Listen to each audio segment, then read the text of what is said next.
So I'm just going to cover the basics of, why I told some people I am mostly writing about suicide, depression, mental illness, stigmatization, all that stuff, because I had a friend who killed herself 3 years ago, and it wasn't really, it was that plus how people reacted to it afterwards, and I just saw how deep and pervasive stigma about mental illness really is.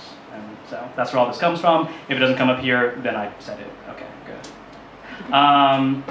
All right, so this one, I had to write a bio, an author bio, to feature here, and it was the worst thing I ever did. And then I wrote a poem about it in the process of trying to write an actual bio because it's so basic in a way. All right. Rejected poet bio drafts.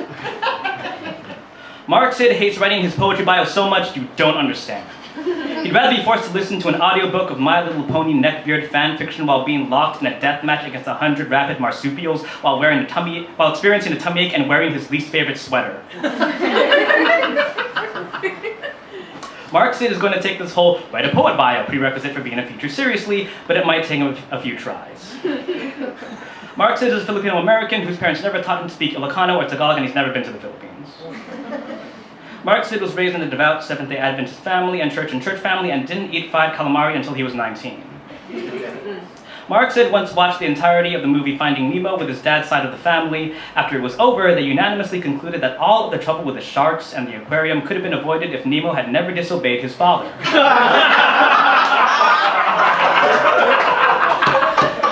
These are all true. That one is incredibly true. Marc Cid got a BA in communication from La Sierra University, but almost didn't because the year he graduated, the SDA Church threatened to pull their funding because the biology department taught the scientific theory of evolution, which clashed against the 28 fundamental beliefs of Seventh-day Adventism. But if La Sierra discontinued the teaching of evolution, then actual academic accreditation would have been impossible, because the creationism only curriculum doesn't meet the Western Association of School and Colleges standards for an institution of higher learning, and Marc Cid doesn't remember if and how any of that got resolved, because his last quarter he took 24 units so he could graduate on time. The previous quarter he found out his dad tried to kill his mom and he just wanted to be done with school and go home and take out the trash, but really, he never should have left home with all that garbage festering, but that's how it had always been, and if he made the mistake of thinking it would fester for one more quarter without sepsis seeping in, and he was wrong. Marc Cid occasionally provides creative and journalistic content for Forthe, a Long Beach-based nonprofit media organization. Even though he doesn't live in Long Beach and is taking time off to prepare for his poetry features in a number of ways, including writing a poet bio, which he still hasn't done right. Why is it so fucking hard?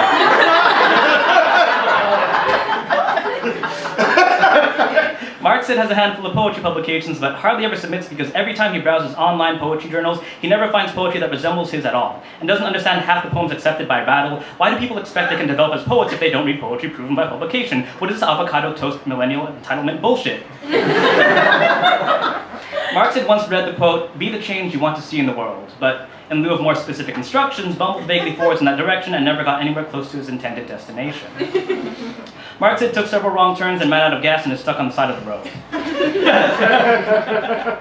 Marc Cid went to grad school, but dropped out after a year, and there was another applicant who didn't get to go to SDSU that year, never got access to the library databases, who could have been positioned to develop mutually beneficial working relationships with the faculty, who could have written better and researched better and taught better, turned in grades faster than Marc Cid ever did, got passed up, so Marc Cid could squander all of that at the expense of the state of California. And that's not the worst part. He didn't just give up or fail his classes. Marc Cid spent his office hours and transit time from one classroom to another on SDSU's inconveniently large campus, trying to help his students overcome their fears, tried to encourage them to find their voice, to seek out help when they needed it, said these things just in case they didn't have anyone else in their life who would, read pamphlets on noticing the signs of suicide ideation because he knew the statistics and had learned how easy it is not to notice how isolated you've become from anyone who could offer any meaningful help. And if Marc Cid spent a fraction of all that time and effort and consideration on one of his oldest and most important friends, she might not have killed herself. Or at least he could have said he tried to help. But he didn't do any of that, and now she's gone. Marc Cid wonders what it'd be like to be profoundly afraid of dying alone. Because Marc Cid is far more frightened of ruining someone else's life. Because all he knows to be is a gangrenous limb. Marc Cid can't quite remember another quote. It went something like, "Take care of those you love," which seemed simple enough, but that didn't stop him from messing that up twice now. Marc Cid is a failure. Marc Cid writes. Marc Cid is a poet. Marc Cid is a poet because he is a failure. Marc Cid tried to write a suicide note, but every draft became a poem instead. Fucked up so bad trying to explain it all in a manner impervious to misunderstanding that he ended up writing an entire book. Perfectionism is a hell of a drug. Marc Cid wanted to tell Julian Medina's story, but can't, because all Marc Cid is Marc Cid, whatever is left anyways. Marc Cid tries to tell the parts of his story that sound most like hers, because there was a time when she was the only one who made him feel like maybe it wasn't all his fault, like maybe he wasn't alone, and when it mattered most, he wasn't there to do the same for her, and there's nothing he can do to make this right, but he keeps writing because there's nothing else he can do.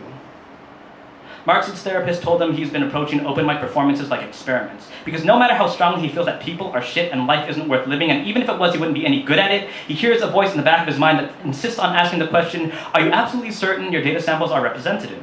In the event that 100% of the people you know are shit, have you considered that your social circle represents a statistical outlier?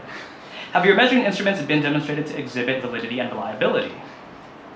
Marc Cid is going to send a poet bio for his next feature that's designed to give people an idea of what his performance will be like, rather than a bio about him as a person, because it's like Anthony Giddens says, our identity is constituted by our ability to keep a particular narrative going, one that we rewrite with each new cleave in our sense of the world around us, each jag in the plotline of our lives. Kurt Lindemann says, my narrative of self is not etched in stone, but chalked onto a sun-dried sidewalk, skies threatening rain. I say the sidewalk is underwater, the city is flooded. Surprise, I've been in Atlantis this whole time. My sense of the world too butchered to be stitched back together. My life is a pile of pottery shards too small and scattered and jagged to afford that kintsugi or kintsukuroi metaphor. Everyone else seems to write of their life. Instead, get swept away into the dustbin. The most consistent, stable, anchoring part of me left is grief and guilt and despair. My Sisyphean boulder is backpacked because I am lighter than air. If I let go of my burden, I'll float away like a balloon, nothing left inside, and vanish into the blue. Marc Cid just finished putting a decently sized down payment on sorrow. Is taken out a loan on absolution. Wants to believe in an afterlife for the first time since he was 20. Wants to believe at the end of it all he'll have a chance to apologize. But in the meantime, there's no rush.